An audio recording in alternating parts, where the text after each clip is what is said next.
Hi everyone. Introduction to heterocyclic കോമ്പൗണ്ട്സിന്റെ part 1 ആണ് കഴിഞ്ഞ ക്ലാസ്സിൽ നമ്മൾ ഡിസ്കസ് ചെയ്തത്. അപ്പൊ നമ്മൾ ഇന്ന് ഈ ക്ലാസ്സിൽ ഇതിന്റെ പാർട്ട് 2 അല്ലെങ്കിൽ ഇതിന്റെ ലാസ്റ്റ് പാർട്ടാണ് ഡിസ്കസ് ചെയ്യുന്നത്. ഓക്കെ, അപ്പൊ നമുക്ക് ക്ലാസ്സിലേക്ക് കിടക്കാം. അപ്പൊ നമുക്ക് ഇന്ന് ഈ യൂണിറ്റിന്റെ ലാസ്റ്റ് പാർട്ടിൽ ഡിസ്കസ് ചെയ്യേണ്ട മെയിൻ ടോപ്പിക്സ് എന്ന് പറയുന്നത് spectral characteristics of heterocyclic compounds. അതിൽ UV സ്പെക്ട്ര ഉണ്ട്, IR സ്പെക്ട്ര, NMR സ്പെക്ട്ര, ഈ 3 സ്പെക്ട്രയാണ് നമുക്ക് ഡിസ്കസ് ചെയ്യുന്നത്. അതിൽ ഫസ്റ്റ് വൺ എന്ന് പറയുന്നത് UV Spectra of heterocyclic compounds. അപ്പൊ നമ്മൾ UV സ്പെക്ട്ര എന്ന് പറയുമ്പോൾ നമുക്ക് എങ്ങനെയാണ് ഒരു ഹെറ്ററോസൈക്ലിക് കോമ്പൗണ്ട്സിന്റെ UV സ്പെക്ട്ര കിട്ടുക? നമുക്കറിയാം, UV സ്പെക്ട്രോമീറ്റർ എന്നൊരു പക്ഷെ നിങ്ങൾ കേട്ടിട്ടുണ്ടായിരിക്കും അല്ലെ?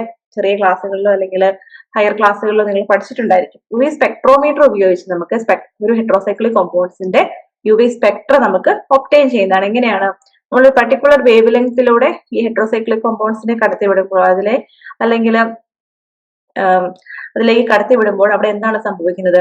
ഈ പർട്ടിക്കുലർ ഹെറ്ററോസൈക്ലിക് കോമ്പൗണ്ട്സിന്റെ ഇലക്ട്രോൺസിന് അല്ലെങ്കിൽ അതിന്റെ മോളിക്യൂൾസിന് അവിടെ എന്താണ് സംഭവിക്കുന്നത്? ഒരു ട്രാൻസിഷൻ സംഭവിക്കുന്നത്, അല്ലെങ്കിൽ അവിടെ ഒരു ലോവർ എനർജിയിൽ നിന്നും ഈ ഇലക്ട്രോൺസ് എല്ലാം തന്നെ എക്സൈറ്റ് ചെയ്യപ്പെടുകയാണ് ഹയർ എനർജിയിലേക്ക്. അതുവഴി അവിടെ എന്താണ്? ഇലക്ട്രോണിക് ട്രാൻസിഷൻ സംഭവിക്കുന്നു. അപ്പോൾ മെയിൻ ആയിട്ട് 2 ടൈപ്സ് ഓഫ് ഇലക്ട്രോണിക് ട്രാൻസിഷൻ ആണ് സംഭവിക്കുന്നത്. ഒരു അരോമാറ്റിക് കോമ്പൗണ്ട് അല്ലെങ്കിൽ ഒരു ഹെറ്ററോസൈക്ലിക് കോമ്പൗണ്ട്സ് ഒക്കെ നമ്മൾ കൺസിഡർ ചെയ്യുമ്പോൾ മെയിൻ ആയിട്ട് 2 ട്രാൻസിഷൻസ് ആണ്. ഒന്ന് പൈ ടു പൈ സ്റ്റാർ ട്രാൻസിഷനും N2 പൈ സ്റ്റാർ ട്രാൻസിഷനും. ഇനി അവ ഏതിലൊക്കെയാന്ന് നമുക്ക് നോക്കാം. നമുക്ക് ഈ ഇലക്ട്രോണിക് ട്രാൻസിഷൻസ് മനസ്സിലാക്കുന്നത് വഴി എന്താണ് നമുക്ക് ഈ പർട്ടിക്കുലർ കോമ്പൗണ്ടിന്റെ ക്യാരക്ടറിസ്റ്റിക്സും അല്ലെങ്കിൽ അവയുടെ പെക്യുലാരിറ്റി ഒക്കെ നമുക്ക് മനസ്സിലാക്കാൻ സാധിക്കും അല്ലെ, ഒരു കോമ്പൗണ്ടിന്റെ. അതിനാണ് നമ്മൾ UV സ്പെക്ട്ര അനലൈസ് ചെയ്യുന്നത് തന്നെ. അങ്ങനെ നമ്മൾ അനലൈസ് ചെയ്യുമ്പോൾ നമുക്ക് ഈ പർട്ടിക്കുലർ കോമ്പൗണ്ടിന്റെ അരോമാറ്റിക് ക്യാരക്ടർ നമുക്ക് എങ്ങനെ മനസ്സിലാക്കാൻ സാധിക്കും? ഒരു ബെൻസീൻ ലൈക്ക് കോമ്പൗണ്ടുമാണ് അല്ലെങ്കിൽ ഒരു കാർബോസൈക്ലിക് അനലോഗുമായിട്ട് കമ്പയർ ചെയ്യുമ്പോൾ ഒരു ഹെറ്ററോസൈക്ലിക് കോമ്പൗണ്ടിന്റെ അല്ലെങ്കിൽ അതിന്റെ അരോമാറ്റിക് ക്യാരക്ടർ നമുക്ക് അനലൈസ് ചെയ്യാൻ പറ്റും. ഓക്കെ, ഈ കമ്പാരിസൺ വഴി നമുക്കത് എക്സാമ്പിൾ വെച്ച് നോക്കാം. ഫസ്റ്റ് എക്സാമ്പിൾ എന്ന് പറയുന്നത് ഫ്യൂറാൻ. ഫ്യൂറാൻ എന്ന് പറയുന്ന ഹെറ്ററോസൈക്ലിക് കോമ്പൗണ്ടിന് അബ്സോർപ്ഷൻ സംഭവിക്കുന്നത് 200 നാനോമീറ്ററിലാണ്. ഓക്കെ, എത്രയിലാണ് സംഭവിക്കുന്നത്? 200 നാനോമീറ്ററിൽ അബ്സോർപ്ഷൻ സംഭവിക്കുന്നു. അതിൽ pi to pi star transition ആണ് സംഭവിക്കുന്നത്. അതെന്താണ്? ബെൻസീൻ ലൈക്ക് കോമ്പൗണ്ടുമായിട്ട് വളരെ സിമിലർ ആണ് അല്ലെ. ബെൻസീൻ ലൈക്ക് കോമ്പൗണ്ട്സിന് മെയിൻ ആയിട്ട് ഒബ്സർവ് ചെയ്യുന്ന ട്രാൻസിഷൻ ആണ് pi to pi star transition. ഈ N2 പൈ സ്റ്റാർ ട്രാൻസിഷൻ സംഭവിക്കുന്നത് ഏത് കോമ്പൗണ്ട്സിലാണ്? ഹെറ്ററോസൈക്ലിക് കോമ്പൗണ്ട്സിന്റെ കേസിലാണ്. അതായത് ഒരു ഹെറ്ററോ ആറ്റം വിത്ത് ലോൺ പെയർ വരുന്ന ഒരു കോമ്പൗണ്ടിന്റെ കേസിലാണ് നമ്മൾ എന്ത് സംഭവിക്കുന്നത്? ഒരു N2 പൈ സ്റ്റാർ ട്രാൻസിഷൻ അവിടെ സംഭവിക്കുന്നത്. ഓക്കെ, അപ്പൊ നമ്മൾ എക്സാമ്പിൾ നോക്കുകയാണെങ്കിൽ ഫ്യൂറാന്റെ കേസ് ഇവിടെ എഴുതിയിരിക്കുന്നത് pi to pi star transition എന്നാണ്. ഇവിടെ N2 പൈ സ്റ്റാർ ട്രാൻസിഷനും സംഭവിക്കുന്നുണ്ട്, പക്ഷെ അത് വളരെയധികം വീക്ക് ആണ്. ട്രാൻസിഷൻ എന്ന് പറയുന്നത് വീക്ക് ആണ്. അതുകൊണ്ട് തന്നെയാണ് അതിവിടെ മെൻഷൻ ചെയ്യാത്ത ഒരു കാരണം. ഫ്യൂറാന്റെ ഒരു ട്രാൻസിഷൻ എന്ന് പറയുന്നത് pi to pi star transition ആണ്. ഓക്കെ, ഇനി പിരിഡസീൻ എന്ന് പറയുന്ന ഒരു കോമ്പൗണ്ട്. പിരിഡസീൻ എന്ന് പറയുന്ന കോമ്പൗണ്ട് 6 മെമ്പേർഡ് ആണ്. 2 നൈട്രജൻ ഹെറ്ററോ ആറ്റം എക്സിബിറ്റ് ചെയ്യുന്ന കോമ്പൗണ്ട് ആണ്. അതിന്റെ അബ്സോർപ്ഷൻ ബാൻഡ് എന്ന് പറയുന്നത് 346 നാനോമീറ്ററിലാണ്. അത് ഏത് ട്രാൻസിഷൻ ആണത്? N2 പൈ സ്റ്റാർ ട്രാൻസിഷൻ ആണ്.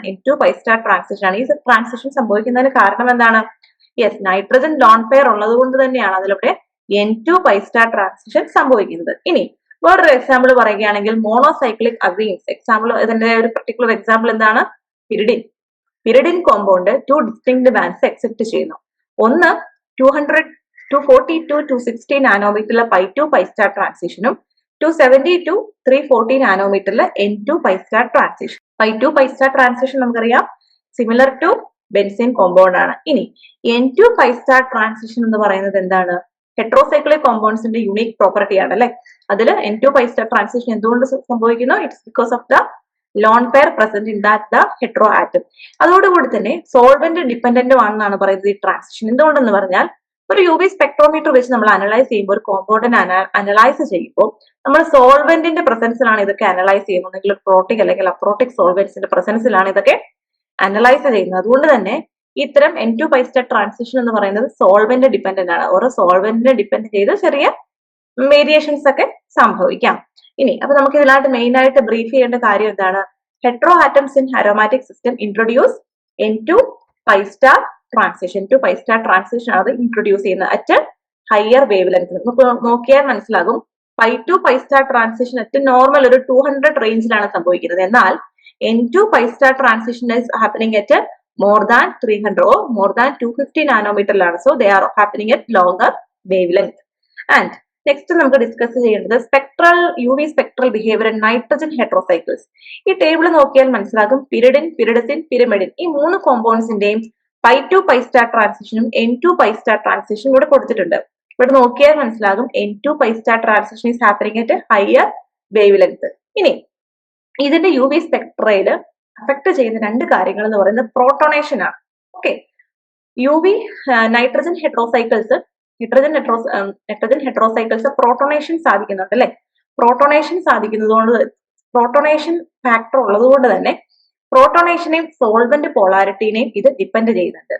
അപ്പോ നൈട്രജൻ ഹെട്രോസൈക്കിൾസ് പ്രോട്ടോണേഷൻ ഹാപ്പൻ ചെയ്യുന്നുണ്ടെങ്കിൽ അവിടെ എന്താണ് ഒരു സ്ലൈറ്റ് വേരിയേഷൻ ഈ ട്രാൻസിഷനിൽ സംഭവിക്കുന്നെങ്കിൽ പ്രോട്ടോണേഷൻ സംഭവിക്കുന്നത് വഴി വേവ് ലെങ്ത് കുറച്ച് കൂടാം, ഹയർ വേവ് ലെങ്ത്തിലേക്ക് ട്രാൻസിഷൻ സംഭവിക്കാം.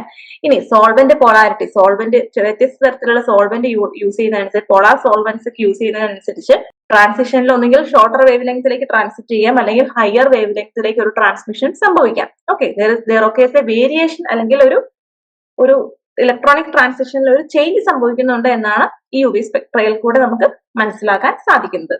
ഇനി UV spectral behaviour in 5 membered heterocycles. ഇവിടെ മോണോസൈക്ലിക് അതായത് വൺ റിംഗ് ആയിട്ടുള്ള ഒരു 5 മെമ്പേർഡ് ഹെട്രോസൈക്ലിക് കോമ്പൗണ്ട്സിനെ കുറിച്ചാണ് ഡിസ്കസ് ചെയ്യുന്നത്. അപ്പൊ അതിനായിട്ട് മെയിൻ ആയിട്ടുള്ള 2 ട്രാൻസിഷൻ എന്ന് പറയുന്നത് എന്താണ്? Pi to pi star, N2 pi star. Pi to pi star ഏതാണ്? ഒരു 200 റേഞ്ചില് 200 to 260 റേഞ്ചിലുള്ള ട്രാൻസിഷൻ ആണ് pi to pi star.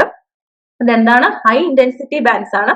Conjugated pi electron അല്ലെ, ബെൻസീന്റെ ഒരു എക്സാമ്പിൾ ആണല്ലേ, ബെൻസീനൊക്കെ ഷോ ചെയ്യുന്ന ഒരു ട്രാൻസിഷൻ ആണ് പൈ ടു പൈ സ്റ്റാർ. അവിടെ കോൺജുഗേഷൻ ഉള്ളതുകൊണ്ട് തന്നെ പൈ ഇലക്ട്രോൺസ് കോൺജുഗേറ്റ് ചെയ്യുന്നതുകൊണ്ട് തന്നെ ഹൈ ഇന്റൻസിറ്റി ബാൻഡ്സ് ആണ് ഇവ ഷോ ചെയ്യുന്നത്. ഇനി N2 പൈ സ്റ്റാർ ട്രാൻസിഷന്റെ കേസിലാണെങ്കിലും അത് ഒരു നോർമൽ റേഞ്ച് എന്നാണ് 270 to 340 നാനോമീറ്റർ ആണ്.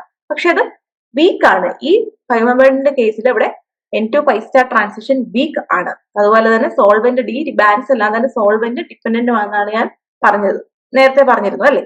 അപ്പൊ ബാൻഡ്സ് എല്ലാം തന്നെ വീക്കും ആണ്. അതേപോലെ തന്നെ ഈ ബാൻഡ്സ് സോൾവെന്റിനെ ഡിപ്പെൻഡ് ചെയ്തിരിക്കുന്നു. ഓക്കെ, ഇനി എക്സാമ്പിൾ വെച്ച് പറയുകയാണെങ്കിൽ ഫ്യൂറാൻ, പിറോൾ, തയോഫിൻ ആൻഡ് ഓക്സസോൾ ഈ 3 കോമ്പൗണ്ട്സിന്റെ കേസിലും എന്താണ് pi to pi star transition occur ചെയ്യുന്നുണ്ട്. അതോടുകൂടി N2 pi star transition is also but ഇവിടെ എന്താണത് വളരെയധികം വീക്കാണ്. അതുകൊണ്ട് തന്നെ അത് അവിടെ ഒബ്സർവ് ചെയ്യുന്നില്ല. ഈ ഹെട്രോസൈക്കിൾസിൽ N2 pi star transition observe ചെയ്യുന്നില്ല. കാരണം എന്താണ്? ഈ ഹെട്രോസൈക്കിൾസിന്റെ കേസിൽ ഫ്യൂറാൻ, പിറോൾ, തയോഫിൻ, ഓക്സസോൾ ഇതിന്റെയൊക്കെ കേസിലെല്ലാം തന്നെ പൈ ഇലക്ട്രോൺസ് അവിടെ എന്താണ് ഡീലോക്കലൈസേഷന് ആഡ് ചെയ്യപ്പെടുന്നുണ്ട്, അല്ലെങ്കിൽ അത് ഇൻട്രൊഡ്യൂസ് ടു ദാറ്റ് ഡീലോക്കലൈസേഷൻ, അതായത് ആ അരോമാറ്റിക് കോമ്പൗണ്ടിന്റെ ഡീലോക്കലൈസേഷനിലേക്ക് അത് ആഡ് ചെയ്യപ്പെടുന്നുണ്ട്. അതുകൊണ്ട് തന്നെ അവിടെ എന്താണ് N2 പൈ സ്റ്റാർ ട്രാൻസിഷന് നൈട്രജനിൽ ലോൺ പെയർസ് എക്സിബിറ്റ് ചെയ്യുന്നില്ല, അല്ലെങ്കിൽ അത് ഷോ ചെയ്യുന്നില്ല. അതുകൊണ്ട് തന്നെ അവിടെ എന്താണ് N2 പൈ സ്റ്റാർ ട്രാൻസിഷൻ അവിടെ ഒബ്സർവ് ചെയ്യുന്നില്ല ഈ 5 മെമ്പേർഡ് ആയിട്ടുള്ള ഹെട്രോസൈക്കിൾസിന്റെ കേസിൽ. സോ നമുക്ക് പറയാൻ സാധിക്കും 5 മെമ്പേർഡ് ഹെട്രോസൈക്കിൾസിന്റെ UV സ്പെക്ട്ര എന്തിനെയൊക്കെ ഡിപ്പെൻഡ് ചെയ്തിരിക്കുന്നു?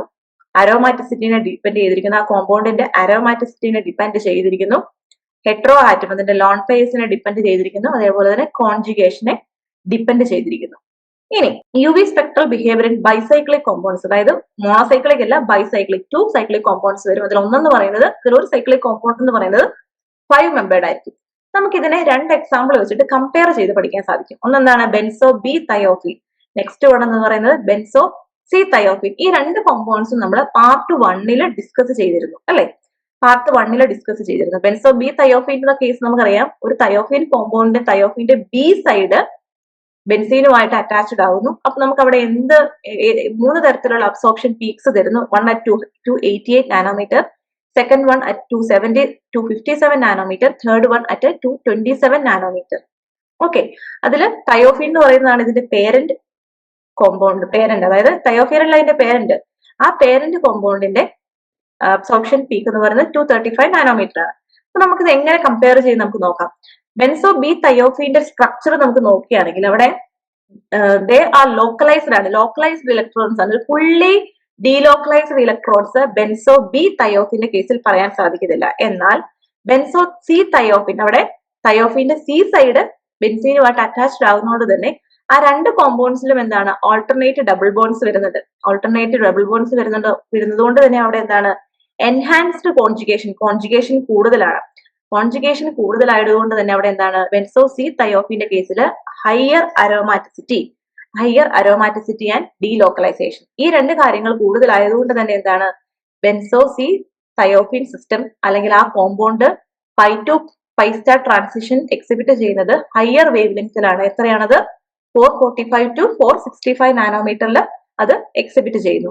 അതേസമയം എന്താണ് ബെൻസോ ബി തയോഫിൻ എന്ന് പറയുന്നത് ലോക്കലൈസ്ഡ് ഇലക്ട്രോൺസ് ആണ്. അതുകൊണ്ട് തന്നെ എന്താണ് ലെസ് അരോമാറ്റിക് സ്റ്റെബിലൈസേഷൻ ആണ്. അതുകൊണ്ട് തന്നെ lower wavelength happening at higher energy. നമുക്കറിയാം വേവ് ലെങ്ത്തും എനർജിയും തമ്മിലുള്ള റിലേഷൻ നിങ്ങൾക്ക് അറിയാലോ അല്ലെ.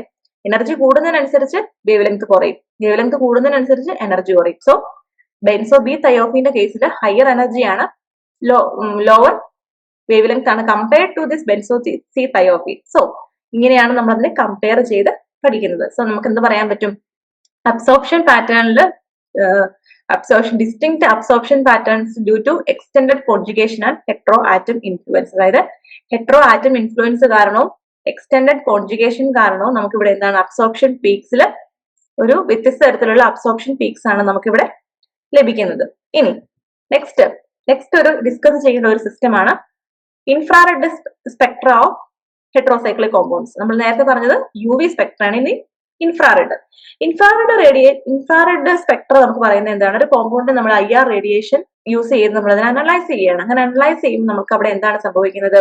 ഈ പർട്ടിക്കുലർ കോമ്പൗണ്ടിനെ നമുക്കറിയാം, നമുക്കൊരു ഓരോ മനുഷ്യനും ഓരോ ഫിംഗർ പ്രിന്റ് എന്ന് പറയുന്നത് പോലെ തന്നെ ഓരോ പർട്ടിക്കുലർ കോമ്പൗണ്ടിലും എക്സിബിറ്റ് ചെയ്യുന്ന ഫംഗ്ഷണൽ ഗ്രൂപ്പിന് പർട്ടിക്കുലർ ഫ്രീക്വൻസി എക്സിബിറ്റ് ചെയ്യുന്നുണ്ട്. അപ്പൊ നമ്മൾ ഈ IR സ്പെക്ട്ര അനലൈസ് ചെയ്യുമ്പോൾ നമുക്ക് ഓരോരോ ഫ്രീക്വൻസി, ഓരോ ഫംഗ്ഷണൽ ഗ്രൂപ്പിന് ഇന്ന ഫ്രീക്വൻസി ആണെന്ന് നമ്മൾ മനസ്സിലാക്കും. അതുവഴി നമ്മൾ എന്താണ് ഓരോ കോമ്പൗണ്ടിനെ നമ്മൾ അനലൈസ് ചെയ്യും. അപ്പൊ നമ്മൾക്ക് ഒരു കോമ്പൗണ്ടിന്റെ വൈബ്രേഷണൽ ഫ്രീക്വൻസി, ഒരു particular vibrational frequency of A bond in that cyclic compound മനസ്സിലാക്കുന്നത് ഒരു എക്സ്പ്രഷൻ യൂസ് ചെയ്തിട്ടാണ്, ഒരു ഇക്വേഷൻ യൂസ് ചെയ്തിട്ടാണ്. എന്താണ് ആ equation? It is frequency is equal to 1/2πc k/μ. ഇതിൽ k എന്ന് പറയുന്നത് ഫോഴ്സ് കോൺസ്റ്റന്റ് ആണ്. ഈ ഫോഴ്സ് കോൺസ്റ്റന്റ് എന്തിനെ ഡിപ്പെൻഡ് ചെയ്തിരിക്കുന്നു? ബോണ്ട് സ്ട്രെങ്തിനെ. അതായത് ബോണ്ട് സ്ട്രെങ്ത് കൂടുകയാണ്, ഒരു ഹെട്രോസൈക്ലിക് കോമ്പൗണ്ടിന്റെ ബോണ്ട് സ്ട്രെങ്ത് കൂടുകയാണെങ്കിൽ അവിടെ എന്താണ് ഫോഴ്സ് കോൺസ്റ്റന്റ് കൂടുന്നു, ഫ്രീക്വൻസി കൂടുന്നു. ഓക്കെ, ഇനി മ്യൂ എന്ന് പറയുന്നത് എന്താണ്? റിഡ്യൂസ്ഡ് മാസ് ആണ്. റിഡ്യൂസ്ഡ് മാസിന്റെ ഒരു ഇക്വേഷൻ എന്ന് പറയുന്നതാണ് m1m2/m1+m2.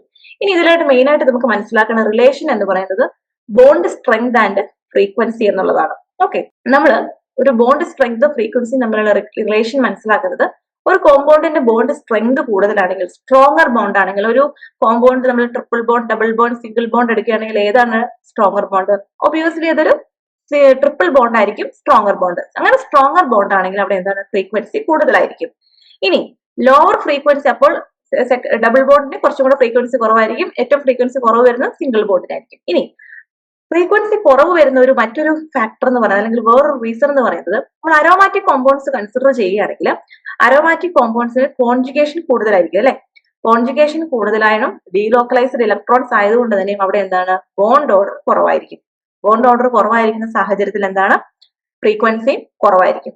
ഓക്കെ, അതേപോലെ തന്നെ ബോണ്ട് ഓർഡറിനെ റെഡ്യൂസ് ചെയ്യുന്ന വേറൊരു ഫാക്ടറാണ് ഹൈഡ്രജൻ ബോണ്ടിങ്. ഹൈഡ്രജൻ ബോണ്ടിങ് കൂടുന്ന സാഹചര്യത്തിൽ ഹൈഡ്രജൻ ബോണ്ടിങ് ഒരു അവിടെ അറ്റൈൻ ചെയ്യൽ, അവിടെ ഒക്കർ ചെയ്യുകയാണെങ്കിൽ ബോണ്ട് ഓർഡർ അവിടെ കുറയുന്നു. സോ കോൺജുഗേഷനും ഹൈഡ്രജൻ ബോണ്ടിങ്ങും ഫ്രീക്വൻസിനെ ആൾട്ടർ ചെയ്യുന്നു. അതായത് കോൺജുഗേഷനും ഹൈഡ്രജൻ ബോണ്ടിങ്ങും ബോണ്ട് ഓർഡറിനെ ആൾട്ടർ ചെയ്യുന്നു, അല്ലെങ്കിൽ റെഡ്യൂസ് ചെയ്യുന്നു. അതുവഴി ഫ്രീക്വൻസിയും റെഡ്യൂസ് ചെയ്യുന്നു. ഇനി നമ്മൾ ഈ ഒരു ടേബിൾ അനലൈസ് ചെയ്യുകയാണെങ്കിൽ ഇവിടെ കൊടുത്തിരിക്കുന്ന IR Spectra of benzene, pyridine, pyrimidine, ഈ മൂന്ന് കോമ്പൗണ്ട്സിന്റെ IR സ്പെക്ട്രയാണ്. ഇവയൊക്കെ തന്നെയും വളരെയധികം സിമിലാരിറ്റി ഷോ ചെയ്യുന്നുണ്ട്. എന്നിരുന്നാൽ തന്നെയും നിങ്ങൾക്കറിയാം പിരിഡിനും പിരിമിഡിനും ഹെട്രോ ആറ്റം നൈട്രജൻ ആയതുകൊണ്ട് തന്നെ അവിടെ എന്താണ് ഒരു ചെറിയ ഫ്രീക്വൻസിയിൽ ചെറിയ മാറ്റം വരും. ഓക്കെ, നമ്മൾ ബെൻസീനെ കമ്പയർ വെച്ച് ചെയ്യുമ്പോൾ. എന്നിരുന്നാൽ തന്നെയും ഇതിന്റെ അരോമാറ്റിക് ക്യാരക്ടർ എല്ലാം തന്നെ ഏകദേശം സെയിം ആണ്. എന്തുകൊണ്ട്? വൈബ്രേഷണൽ ഫ്രീക്വൻസിയിലുള്ള സിമിലാരിറ്റി കാണിക്കുന്നത് കൊണ്ട് തന്നെയും കൺഫേമിംഗ് കമ്പാരബിൾ അരോമാറ്റിസിറ്റി ഈ മൂന്ന് കോമ്പൗണ്ട്സിന്റെ എക്സിബിറ്റ് ചെയ്യുന്നുണ്ട്. ഇനി നമുക്ക് അടുത്ത ഒരു സ്പെക്ട്ര എന്ന് പറയുന്നത് NMR സ്പെക്ട്രയാണ്. നമ്മൾ പഠിച്ചു UV, IR. ഇനി NMR എന്ന് പറയുന്നത് എന്താണ്? It is nucleic magnetic resonance spectroscopy. ഇവിടെ ഒരു കോമ്പൗണ്ടിന്റെ മാഗ്നറ്റിക് പ്രോപ്പർട്ടിയാണ് നമ്മൾ അനലൈസ് ചെയ്യുന്നത് അല്ലെ. ഒരു കോമ്പൗണ്ടിന്റെ മാഗ്നറ്റിക് പ്രോപ്പർട്ടി വെച്ച് നമ്മൾ ഈ കോമ്പൗണ്ടിനെ നമ്മൾ അനലൈസ് ചെയ്യുകയാണ്. അപ്പൊ നമുക്കത് മനസ്സിലാക്കാൻ വേണ്ടിയിട്ട് ഒരു ഫിഗർ വെച്ച് നമുക്ക് ആദ്യം ഒന്ന് അനലൈസ് ചെയ്ത് നോക്കാം. നമുക്ക് ഈ ഒരു ഫിഗർ നോക്കുകയാണെങ്കിൽ ഫസ്റ്റ് ഫിഗർ എന്താണ്? ബെൻസീൻ. ബെൻസീന്റെ ഒരു it's not structure wise figure ആയിട്ടുള്ളതല്ല, ഒരു സ്കീമാറ്റിക് റെപ്രസെന്റേഷൻ ആണ്. അതിൽ നമ്മൾ ഒരു എക്സ്റ്റേണൽ മാഗ്നറ്റിക് ഫീൽഡ് അപ്ലൈ ചെയ്യുന്നു. അതെന്താണ്? B0. അങ്ങനെ അപ്ലൈ ചെയ്യുമ്പോൾ അവിടെ എന്താണ്? ഒരു ഇൻഡ്യൂസ്ഡ് മാഗ്നറ്റിക് ഫീൽഡ് ഫോം ചെയ്യുന്നു. ഈ induced magnetic field external magnetic ഫീൽഡുമായിട്ട് റീഇൻഫോഴ്സ് ചെയ്യുകയാണ്. അങ്ങനെ വരുമ്പോൾ തന്നെ അവിടെ എന്താണ്? ആഡ് ഓൺ ചെയ്യുകയാണെങ്കിൽ നെറ്റ് മാഗ്നറ്റിക് ഫീൽഡ് അവിടെ കൂടുകയാണ്. അങ്ങനെ കൂടുന്നത് വഴി എന്താണ് സംഭവിക്കുന്നത്? അവിടെ ഡീഷീൽഡിങ് സംഭവിക്കുന്നു. ഓക്കെ, പ്രോട്ടോൺസ് അവിടെ ഡീഷീൽഡ് ചെയ്യപ്പെടുകയാണ്. പ്രോട്ടോൺസ് അവിടെ റീഷീൽഡ് ചെയ്യുന്നു.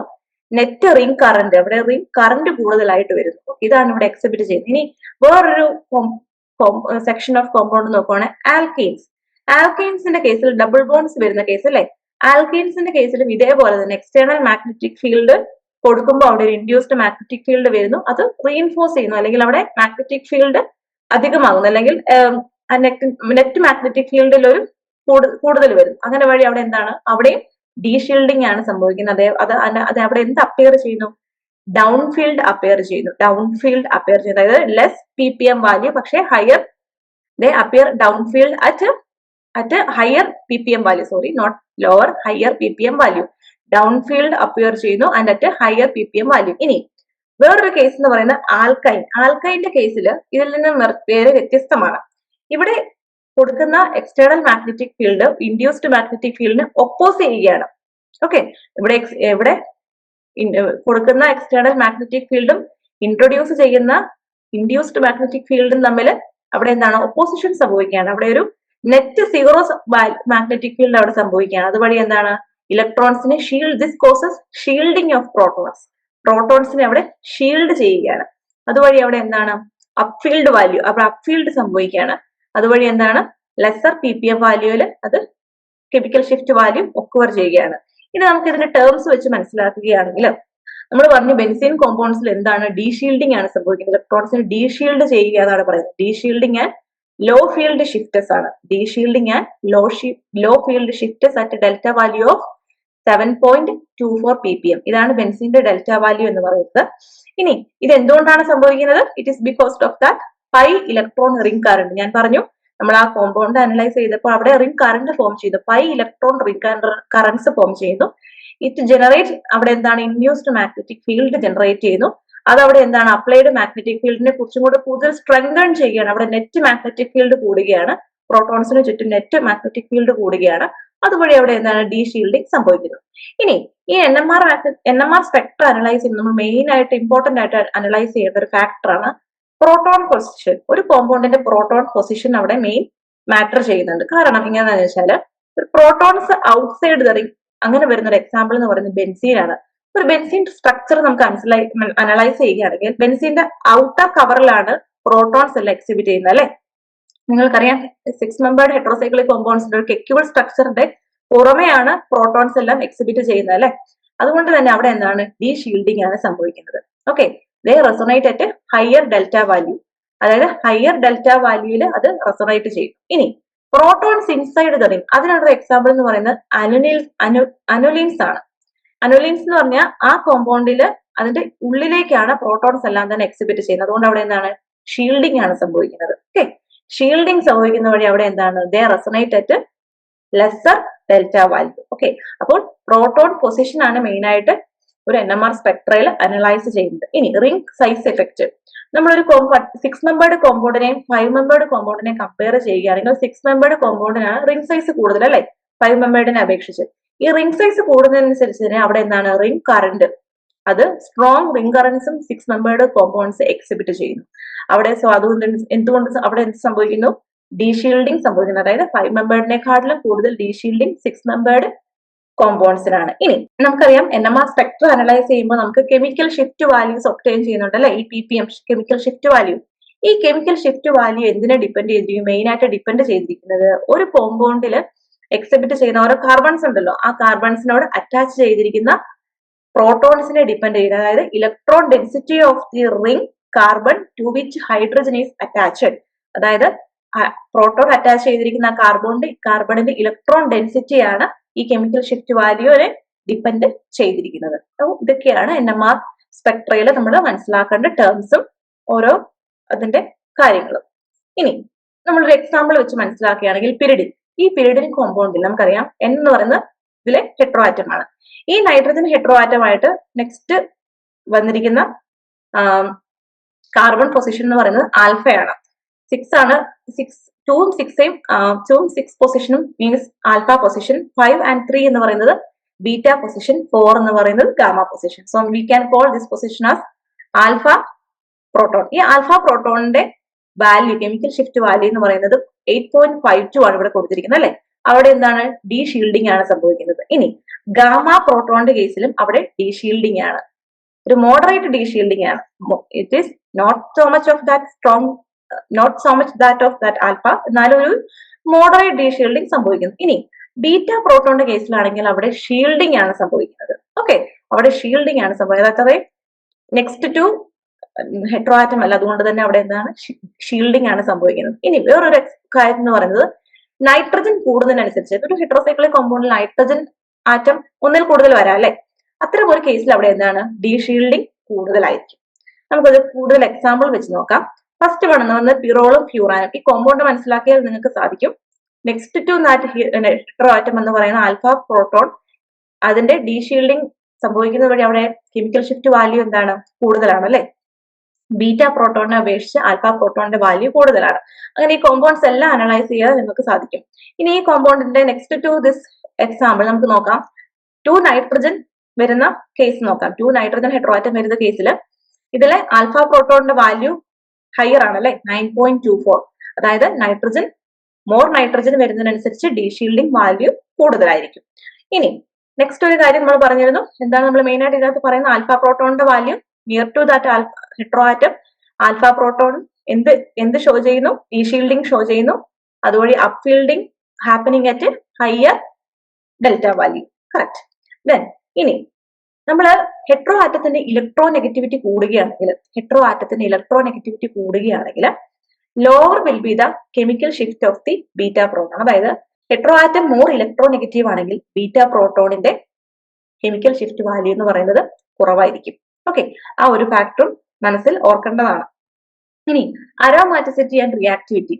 5 മെമ്പേർഡ് ആയിട്ടുള്ള അല്ലെങ്കിൽ 6 മെമ്പേർഡ് ആയിട്ടുള്ള കോമ്പൗണ്ട്സിന്റെ അരോമാറ്റിക് പ്രോപ്പർട്ടി ഒക്കെ മനസ്സിലാക്കാൻ വേണ്ടി നമുക്കൊരു നമ്മൾ എന്ത് വെച്ച് ജഡ്ജ് ചെയ്യുന്ന പറഞ്ഞാൽ ബിസിനൽ കപ്ലിംഗ് കോൺസ്റ്റന്റ് അല്ലെങ്കിൽ ജെ റേഷ്യോ വാല്യൂ വെച്ച് നമുക്കൊരു കോമ്പൗണ്ട് അരോമാറ്റിക് ആണോ നോൺ അരോമാറ്റിക് ആണോ എന്ന് പറയാൻ സാധിക്കും. ജെ റേഷ്യോ വാല്യൂ 1 ആണെങ്കിൽ അതൊരു അരോമാറ്റിക് കോമ്പൗണ്ട് ആണ്. എന്തുകൊണ്ട്? അരോമാറ്റിക് കോമ്പൗണ്ട്സിൽ നമുക്കറിയാം ഫുള്ളി ഡീലോക്കലൈസ്ഡ് ആണ്. ഇലക്ട്രോൺസ് എല്ലാം ഫുള്ളി ഡീലോക്കലൈസ്ഡ് ആണ് ബിക്കോസ് ഓഫ് ദാറ്റ് കോൺജുഗേഷൻ. അതുകൊണ്ട് തന്നെ ജെ റേഷ്യോ വാല്യൂ എന്ന് പറയുന്നത് 1 ആയിരിക്കും. ഇനി ജെ റേഷ്യോ വാല്യൂ ഹാഫ് ആണെങ്കിൽ, എക്സാക്ട് 1ന്റെ ഹാഫ് ആണെങ്കിൽ 0.55 ആണെങ്കിൽ അത് ലോക്കലൈസ്ഡ് ഇലക്ട്രോൺസ് ആണ് അവിടെ ഉണ്ടാകുന്നത്. അതുവഴി കോൺജുഗേഷൻ പ്ലസ് കുറവായിരിക്കും. അതുവഴി അവിടെ എന്താണ്? അതൊരു നോൺ അരോമാറ്റിക് പ്രോപ്പർട്ടി കാണിക്കുന്ന ഒരു കോമ്പൗണ്ട് ആയിരിക്കും.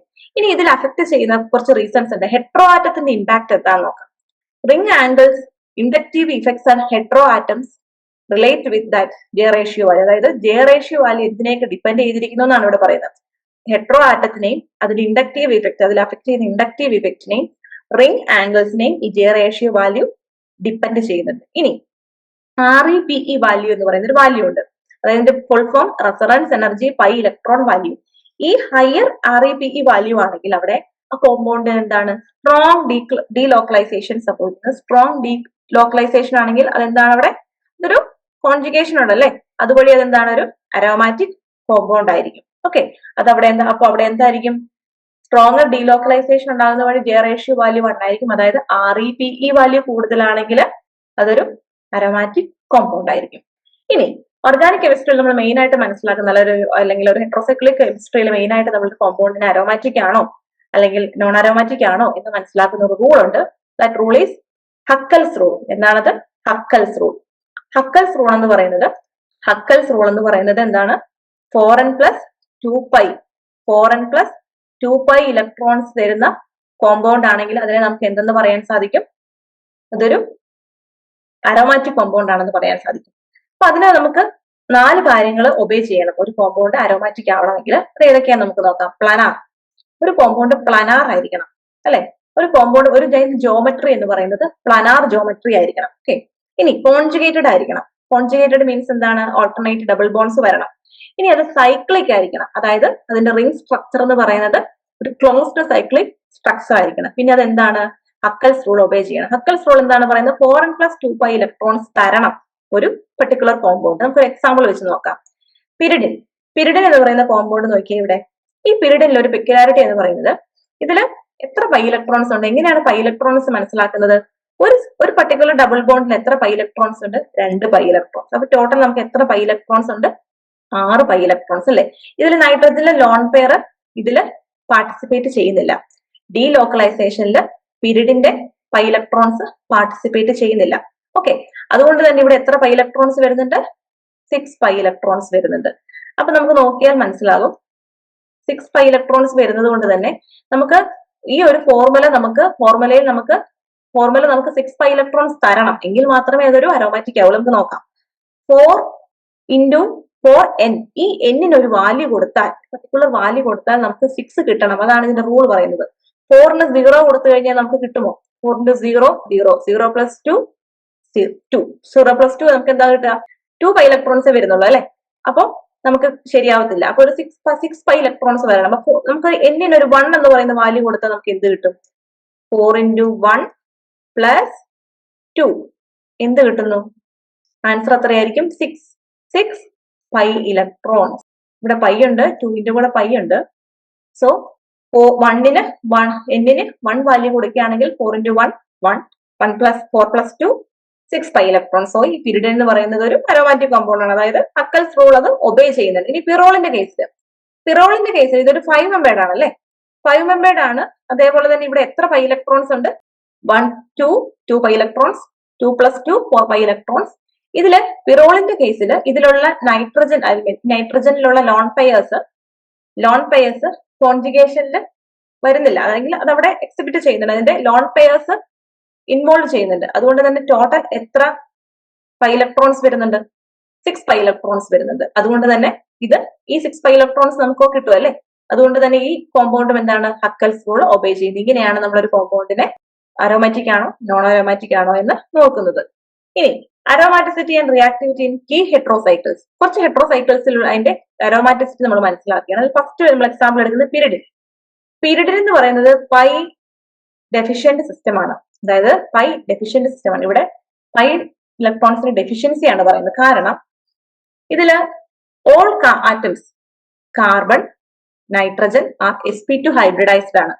ഇതില് sp2 ഹൈബ്രിഡൈസ്ഡ് ആണ്. അതുകൊണ്ട് തന്നെ nitrogen lone pair is not conjugated. And resonance വെച്ച് നോക്കുകയാണെങ്കിൽ ഇതിലെ നൈട്രജൻ എന്താണ്? പാർഷ്യൽ നെഗറ്റീവ് ചാർജ് എക്സിബിറ്റ് ചെയ്യുന്നുണ്ട്. C2 ഇതിലെ പൊസിഷൻസ് നമുക്ക് നോക്കുകയാണെങ്കിൽ ഇത് C1 position, C2 C3 C4 അല്ലെ. ഇതിൽ C2 C4 C6 പൊസിഷൻസ് എല്ലാം തന്നെ ഇലക്ട്രോൺ ഡെഫിഷ്യന്റ് ആണ്. ഇനി റിയാക്ടിവിറ്റി നമുക്ക് നോക്കുകയാണെങ്കിൽ ഈ പൊസിഷൻസ് എല്ലാം തന്നെ ഇലക്ട്രോൺ ഡെഫിഷ്യന്റ് ആയതുകൊണ്ട് നമുക്കത് എന്ത് അറ്റാക്ക് ഫേവർ ചെയ്യുന്നു?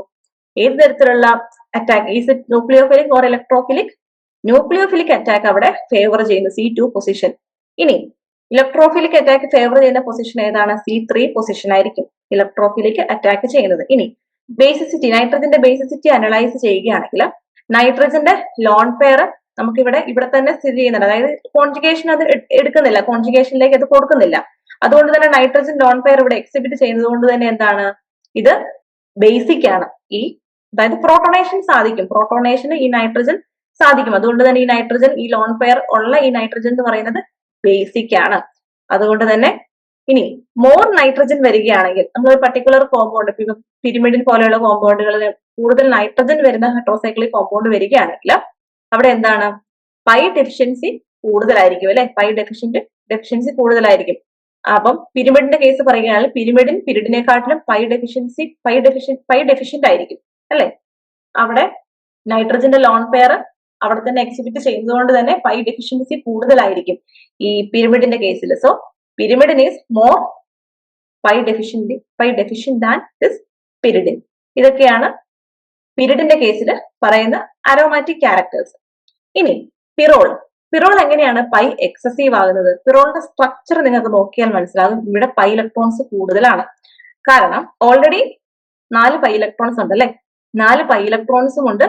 അത് കൂടാതെ 2 പൈ ഇലക്ട്രോൺസിനും ഇത് കോൺജുഗേഷന് പാർട്ടിസിപ്പേറ്റ് ചെയ്യുന്നുണ്ട്. ഈ 2 പൈ ഇലക്ട്രോൺസും കോൺജുഗേഷനിൽ പാർട്ടിസിപ്പേറ്റ് ചെയ്യുന്നുണ്ട്. നൈട്രജന്റെ ലോൺ പെയർസ് പാർട്ടിസിപ്പേറ്റ് ചെയ്യുന്നത് കൂടി തന്നെ ഇതില് ഇലക്ട്രോൺ ഡെൻസിറ്റി ഏതിനാണ് കൂടുതൽ വരുന്നത്? C2 C5 പൊസിഷനും ഇലക്ട്രോൺ ഡെൻസിറ്റി കൂടുതലാണ്. അതായത് near to nitrogen position electron density കൂടുതൽ, far from this nitrogen heteroatom position എന്ന് പറയുന്നത് ഇലക്ട്രോൺ ഡെൻസിറ്റി കമ്പാരിറ്റീവ്ലി കുറവായിരിക്കും. ഇനി റിയാക്ടിവിറ്റി നോക്കുകയാണെങ്കിൽ ഏതായിരിക്കും ഇലക്ട്രോഫിലിക് അറ്റാക്കിന് ഫേവർ ചെയ്യുന്നത്? ഇലക്ട്രോഫിലിക് അറ്റാക്കിന് ഫേവർ ചെയ്യുന്നത് C2 ആയിരിക്കും. നമുക്കറിയാം കഴിഞ്ഞ സ്ട്രക്ചറിൽ ഇലക്ട്രോഫിലിക് അറ്റാക്ക് ഫേവർ ചെയ്തിരുന്ന ബീറ്റ പൊസിഷൻ ആയിരുന്നു. അതായത് നിയർ ടു ദാറ്റ് നൈട്രജൻ ആണ്, നമുക്ക് നിയർ ടു ദാറ്റ് ഹെട്രോആറ്റം ആയിരുന്നു ന്യൂക്ലിയോഫിലിക് അറ്റാക്ക്. എന്നാൽ പിറോളിന്റെ കേസിൽ C2 പൊസിഷൻ ആണ് ഇലക്ട്രോഫിലിക് അറ്റാക്കിന് ഫേവർ ചെയ്യുന്നത്. ഇനി ഇവിടെ നൈട്രജൻ ബേസിക് ആയിരിക്കുമോ നോൺ ബേസിക് ആയിരിക്കുമോ? നൈട്രജൻ ഇവിടെ നോൺ ബേസിക് ആയിരിക്കും. കാരണം എന്താണ്? ഓൾറെഡി നൈട്രജനിലുള്ള ലോൺ പെയർസ് കോൺജുഗേഷനിൽ സംഭവിക്കുന്നുണ്ട് അല്ലെ, നൈട്രജൻ ഡീലോക്കലൈസേഷനിലേക്ക് എൻറ്റർ ചെയ്യുന്നുണ്ട്. അതുകൊണ്ട് തന്നെ ഇവിടെ നൈട്രജൻ ബേസിക് അല്ല, nitrogen is a non basic ആയിരിക്കും. ഇനി bond length and aromaticity in heterocycles. നമുക്ക് bond length aromatic versus non aromatic സിസ്റ്റത്തിൽ അനലൈസ് ചെയ്യാം. നമുക്ക് ഒരു ബെൻസീൻ കോമ്പൗണ്ട് അനലൈസ് ചെയ്യുകയാണെങ്കിൽ ബെൻസീൻ കോമ്പൗണ്ട് നമുക്കറിയാം double bonds, alternate double bonds അല്ലെ. എവിടെ അതിന്റെ ബോണ്ട് ലെങ്ത് എന്ന് പറയുന്നത് കാർബൺ കാർബൺ ബോണ്ട് ലെങ്ത് വന്ന് 1.39 ആംസ്ട്രോങ് ആണ്. എത്രയാണ്? 1.39 ആംസ്ട്രോങ് ആണ്. അതായത് അതായത് ഒരു യൂണിഫോം ആയിട്ടുള്ള ബോണ്ട് ലെങ്ത് ആയിരിക്കും ബെൻസീനിൽ കാണിക്കുന്നത്. അതായത് ആ ബെൻസീന്റെ ബോണ്ട് ലെങ്ത് പറയുന്നത് യൂണിഫോം ബോണ്ട് ലെങ്ത് ആയിരിക്കും, 1.39 തന്നെയായിരിക്കും. കാരണം എന്താണ്? ഫുള്ളി ഡീലോക്കലൈസ്ഡ് പൈ സിസ്റ്റം ആണ്, അരോമാറ്റിക് ആണ്. അതുകൊണ്ട് തന്നെ അവിടെ carbon carbon bond length 1.39 uniform bond length ആണ് അവിടെ കാണിക്കുന്നത്.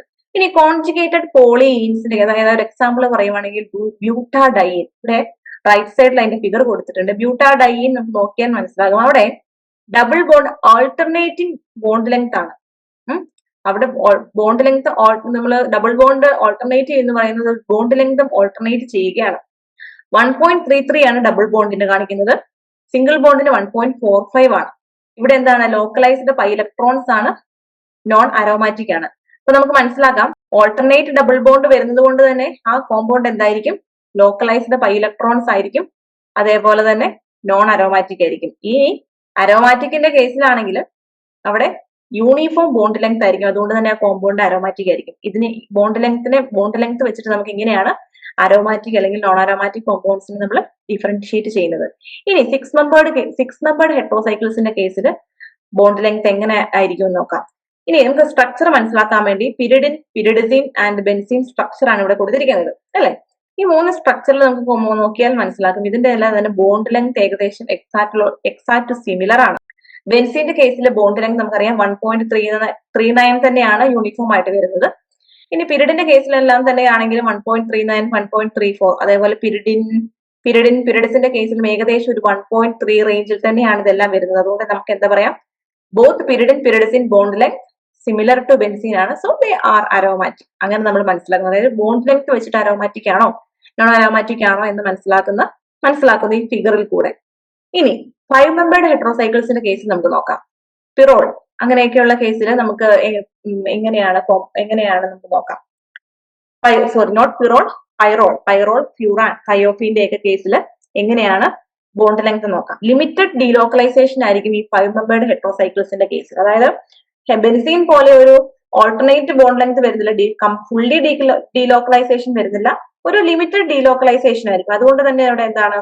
ബോണ്ട് ലെങ്ത് അതായത് ബോണ്ട് ലെങ്ത്തിൽ അവിടെ ഒരു ഓൾട്ടർനേറ്റ് ബോണ്ട് ലെങ്ത് ആണ് വരുന്നത്, indicating weaker pi delocalisation versus 6 membered. അതായത് 6 മെമ്പേർഡിനെ വെച്ച് കമ്പയർ ചെയ്യുമ്പോൾ അവിടെ 5 മെമ്പേർഡിന് ബോണ്ട് ലെങ്ത്തിൽ ഓൾട്ടർനേഷൻ സംഭവിക്കുന്നു അല്ലെ. ബോണ്ട് ലെങ്ത്തിൽ ഓൾട്ടർനേറ്റഡ് ബോണ്ട് ലെങ്ത്, അതായത് ബ്യൂട്ടാഡൈന്റെ കേസിൽ കണ്ടതുപോലെ തന്നെ 5 മെമ്പേർഡിന്റെ കേസിലും ഓൾട്ടർനേറ്റ് ബോണ്ട് ലെങ്ത് കാണിക്കുന്നു. ഇനി ഹെട്രോ ആറ്റം ഇതിനെ എങ്ങനെ ഡിപ്പെൻഡ് ചെയ്തിരിക്കുന്നു നോക്കാം. ഓക്സിജൻ, ഫ്യൂറാന്റെ കേസിൽ oxygen localises electrons more than nitrogen. നമ്മൾ പിറോളിനെയും ഫ്യൂറാനെയും കമ്പയർ ചെയ്യുകയാണെങ്കിൽ നൈട്രജനെക്കാട്ടിലും ഓക്സിജൻ ഇലക്ട്രോൺസിനെ ലോക്കലൈസ് ചെയ്യുന്നു, അല്ലെങ്കിൽ ആ ലോക്കലൈസേഷൻ ഫ്യൂറാന്റെ കേസിലാണ് വരുന്നത്. ഓക്കെ, അപ്പം ഇലക്ട്രോനെഗറ്റിവിറ്റി ഒരു ഫാക്ടർ എന്ന് പറയുന്നത്. അതേപോലെ തന്നെ reduced aromatic character compared to 6 membered rings due to uneven electron distribution and heteroatom effects. അപ്പം 5 മെമ്പേർഡിനെയും 6 മെമ്പേർഡിനെയും വെച്ച് കമ്പയർ ചെയ്യുകയാണ്. എന്തൊക്കെ ഫാക്ടേഴ്സ് ആണ് ഈ 5 മെമ്പേർഡിനെ നമുക്ക് ഡിപ്പെൻഡ് ചെയ്യുന്നത്? അതായത് 5 മെമ്പേർഡിന് ഒരു റെഡ്യൂസ്ഡ് അരോമാറ്റിക് ക്യാരക്ടർ ആണ് പറയുന്നത് കമ്പയർഡ് ടു 6 മെമ്പേർഡ്. അതേപോലെ തന്നെ അൺഈവൻ ഇലക്ട്രോൺ ഡിസ്ട്രിബ്യൂഷനും ഹെട്രോ ആറ്റം ഇഫക്റ്റും ഹെട്രോ ആറ്റം ഇഫക്റ്റ്, ഈ 3 കാര്യങ്ങൾ 5 മെമ്പേർഡിനെ ഡിപ്പെൻഡ് ചെയ്യുന്നു. അതുകൊണ്ട് തന്നെ അവയുടെ ബോണ്ട് ഓർഡറിലുള്ള വ്യത്യാസമാണ് ഈ പറയുന്നത്. 5 മെമ്പേർഡിൽ നോട്ട് ബോണ്ട് ഓർഡർ, ബോണ്ട് ലെങ്ത്തിലുള്ള വ്യത്യാസമാണ് ഈ പറയുന്നത്. ഓൾട്ടർനേറ്റ് ബോണ്ട് ലെങ്ത് വരുന്നു. അത് എന്തിനെയൊക്കെ ഡിപ്പെൻഡ് ചെയ്തിരിക്കുന്നു? അരോമാറ്റിക് ക്യാരക്ടറിനെയും അതേപോലെ തന്നെ അൺഈവൻ ഇലക്ട്രോൺ ഡിസ്ട്രിബ്യൂഷൻ ആണ് ഹെട്രോ ആറ്റം എഫക്ട്. ഈ 3 കാര്യങ്ങൾ 5 മെമ്പേർഡിൽ വരുന്നത് കൊണ്ട് തന്നെ ബോണ്ട് ലെങ്ത്തിൽ ഓൾട്ടർനേറ്റ് ബോണ്ട് ലെങ്ത് ആണ് വരുന്നത്. എന്തിനെ വെച്ച് കമ്പയർ ചെയ്യുമ്പോൾ? 6 മെമ്പേർഡിനെ വെച്ച് കമ്പയർ ചെയ്യുമ്പോൾ. ഇനി ring current effect. Ring current effect എങ്ങനെ ബാധിക്കുന്നു ഈ ബോണ്ട് ലെങ്ത്തിനെ എന്നാണ് നമ്മൾ നോക്കുന്നത്. നമുക്കറിയാം NMR chemical shifters are aromaticity indicators. അതായത് NMR കെമിക്കൽ ഷിഫ്റ്റ് വാല്യൂ എന്ന് പറയുന്നത് അരോമാറ്റിസിറ്റിനെ ഇൻഡിക്കേറ്റ് ചെയ്യുന്നു എന്നാണ് പറയുന്നത്. നമുക്കറിയാം അരോമാറ്റിക് കോമ്പൗണ്ട്സ് ആയിട്ടുള്ള ബെൻസീൻ ഒക്കെ ഒരു ഡൗൺ ഫീൽഡ് ഷിഫ്റ്റ് അറ്റ് എത്ര PPM 7 to 9 PPM ഒരു ഡൗൺ ഫീൽഡ് ഷിഫ്റ്റ് വാല്യൂ കൊടുക്കുന്നുണ്ട് അരോമാറ്റിക് കോമ്പൗണ്ട്സ്. അതിന്റെ കാരണം എന്തായിരുന്നു? എന്തുകൊണ്ടായിരുന്നു ഈ ഡൗൺ ഫീൽഡ് ഷിഫ്റ്റ് ഉണ്ടാകുന്നത്? അവിടെ സ്ട്രോങ് റിംഗ് കറന്റ് അല്ലെ ഫോം ചെയ്യുന്ന അരോമാറ്റിക് സിസ്റ്റത്തില് സ്ട്രോങ് റിംഗ് കറന്റ് ഫോം ചെയ്യുന്നത്. എന്താണ് ചെയ്യുന്നത്? പ്രോട്ടോൺസിനെ ഡീഷീൽഡ് ചെയ്യുകയാണ്. നമ്മൾ എന്തിന്റെ കേസിലായിരുന്നു ഇത് പറഞ്ഞത്? ബെൻസീന്റെ കേസിൽ. ബെൻസീന്റെ കെമിക്കൽ ഷിഫ്റ്റ് വാല്യൂ എത്രയാണ്? 7.24 PPM. പിരിഡിന്റെ കേസിൽ നമുക്കൊരു എക്സാമ്പിൾ പറയുകയാണെങ്കിൽ പിരിഡിന്റെ കേസിൽ പിരിഡിന്റെ ആൽഫ പ്രോട്ടോണിന്റെ വാല്യൂ എന്ന് പറയുന്നത് 8.52 PPM ആണ്. അതേപോലെ തന്നെ നമുക്ക് മനസ്സിലാക്കാൻ പറ്റുന്ന ഒരു കാര്യം എന്താണ്? അരോമാറ്റിക് കോമ്പൗണ്ട്സ് എല്ലാം തന്നെ ഒരു ഡൗൺ ഫീൽഡ് ഷിഫ്റ്റ് വാല്യൂ ആണ്, 7 to 9 PPM ആണ് കാണിക്കുന്നത്. ഇനി നോൺ അരോമാറ്റിക് കോമ്പൗണ്ട്സ് ഒക്കെ തന്നെ എന്താണ്? ലെസ് ദാൻ 7 PPM ആണ് കെമിക്കൽ ഷിഫ്റ്റ് വാല്യൂ കാണിക്കുന്നത്. എന്തുകൊണ്ടാണ് അപ് ഫീൽഡ് ഷിഫ്റ്റ് അവിടെ വരുന്നത്? നമുക്കറിയാം അവിടെ റിംഗ് കറന്റ് കുറവായിരിക്കും. ലോക്കലൈസ്ഡ് പൈ ഇലക്ട്രോൺസ് ആയിരിക്കും നോൺ അരോമാറ്റിക് കോമ്പൗണ്ട്സിന്റെ കേസിൽ വരുന്നത്. ലോക്കലൈസ്ഡ് പൈ ഇലക്ട്രോൺസ് ആയിരിക്കും. അതുകൊണ്ട് തന്നെ അപ് ഫീൽഡ് വാല്യൂ, അതായത് ലെസ് ദാൻ 7 PPM വാല്യൂ ആയിരിക്കും കിട്ടുന്നത്. അപ്പൊ നമുക്ക് ഒരു കോമ്പൗണ്ട് അരോമാറ്റിക് ആണോ നോൺ അരോമാറ്റിക് ആണോ എന്ന് ഏത് വാല്യൂ വെച്ച് മനസ്സിലാക്കാൻ പറ്റും? അതായത് കെമിക്കൽ ഷിഫ്റ്റ് വാല്യൂ, അതായത് റിംഗ് കറൻസിനെ ഡിപ്പെൻഡ് ചെയ്ത് നമുക്ക് പറയാൻ സാധിക്കുമെന്നാണ് പറയുന്നത്. ഒരു എക്സാമ്പിൾ ഇവിടെ കൊടുത്തിട്ടുണ്ട്. ഈ സൾഫറിന്റെ കേസിലും ഓക്സിജന്റെ കേസിലും ഇവിടെ എന്താണ്? ഇവിടെ ലെസ് ദാൻ 7 വാല്യൂ ആണ് ഈ രണ്ട് 5 മെമ്പേർഡ് കോമ്പൗണ്ട്സിന് വരുന്നത്. അതുകൊണ്ട് തന്നെ ഇതെന്താണ്? നോൺ അരോമാറ്റിക് ആണ്. ലെസ് ദാൻ 7 PPM വാല്യൂ ആണ് ഈ രണ്ട് കേസിന് വരുന്നത്. These compounds are non aromatic indicated by their chemical shift value. അതായത് കെമിക്കൽ ഷിഫ്റ്റ് വാല്യൂ വെച്ച് നമുക്കൊരു കോമ്പൗണ്ട് അരോമാറ്റിക് ആണോ നോൺ അരോമാറ്റിക് ആണോ എന്ന് മനസ്സിലാക്കാൻ സാധിക്കും. ഇനി chemical behaviour of reactivity. Aromatic systems prefer electrophilic substitution. Aromatic സിസ്റ്റത്തിനെ നമ്മൾ എന്താണ്? ഇലക്ട്രോഫിലിക് സബ്സ്റ്റിറ്റ്യൂഷനെ നമ്മൾ പ്രിഫർ ചെയ്യുന്നു. ഇനി അതായത് to retain aromaticity, aromatic property retain ചെയ്യാൻ വേണ്ടിയിട്ട് നമ്മൾ ഇലക്ട്രോഫിലിക് സബ്സ്റ്റിറ്റ്യൂഷൻ ആണ് നമ്മൾ പ്രൊമോട്ട് ചെയ്യുന്നത് അല്ലെങ്കിൽ പ്രിഫർ ചെയ്യുന്നത്. Aromatic reactivity balances electronic effects and aromaticity preservation with regio selectivity rooted in intermediate stability. അതായത് ചിലപ്പോ ഇലക്ട്രോണിക് ഇഫക്ട്സ് ചിലപ്പോ ഇലക്ട്രോഫിലിക് ഡോണേഴ്സ് അല്ലെങ്കിൽ ഇലക്ട്രോഫിലിക് വിഡ്രോയിങ് ഏജൻസ് ഉപയോഗിച്ച് നമുക്ക് അരോമാറ്റിസിറ്റിനെ ബാലൻസ് ചെയ്യാമെന്നാണ് പറയുന്നത്. ഓക്കെ, അപ്പൊ നമ്മൾ ഇത്രയും കാര്യങ്ങളാണ് നമ്മൾ ഈ യൂണിറ്റിൽ ഡിസ്കസ് ചെയ്യുന്നത്. ഈ ലാസ്റ്റ് പാർട്ടിൽ ഇതിൽ സ്പെക്ട്രൽ ക്യാരക്ടറിസ്റ്റിക്സും അതിന്റെ അരോമാറ്റിസിറ്റി റിയാക്ടിവിറ്റിയാണ് നമ്മൾ ഇത്രയും ക്ലാസ്സിൽ ഈ ഒരു ടോപ്പിക്കിൽ നമ്മൾ മനസ്സിലാക്കിയത്.